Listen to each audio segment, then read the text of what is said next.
نبی اکرم صلی اللہ علیہ وسلم نے فرمایا بنی اسرائیل کے ایک بہت بڑے عابد و زاہد کے بارے میں اللہ رب العزت نے فرمایا کہ اس کی بستی کو الٹ دو۔ فرشتوں نے کہا کہ کبھی بھی اس نے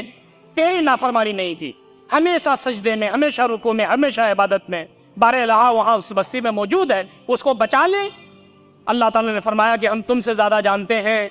تم بستی کو الٹنے کا آغاز اسی شخص سے کرو جو میری عبادت میں مصروف ہے، اس لیے کہ سماج کے اندر برائیاں آ رہی ہیں اور وہاں پر ظلم اور زیادتی کا گھمسان ہے، اس کے کان پر جو تک نہیں لے گا، کبھی بھی وہ معاشرے میں اٹھ کر کے نہیں بولا کہ یہ ظلم ہے، یہ زیادتی ہے، یہ ناحق ہے۔ یہ امت جس کے لیے ہم تمام برپا کیے گئے ہیں، یہ امر بالمعروف اور نہی عن المنکر کی امت ہے۔ فرمایا گیا کنتم خیر امت اخرجت للناس تأمرون بالمعروف وتنهون عن المنکر وتؤمنون باللہ۔ یہ ہم سے روزہ نماز کرنے کے لیے نبی اکرم صلی اللہ علیہ وسلم کی امتی نہیں ہے، ہمیں بتایا گیا ہے کہ تم کمپلیٹ ہیومن کائنڈ کے لیے برپا دیے گئے ہو، تمہارا کام بھلائیوں کا حکم دینا ہے، برائیوں کو روکنا ہے۔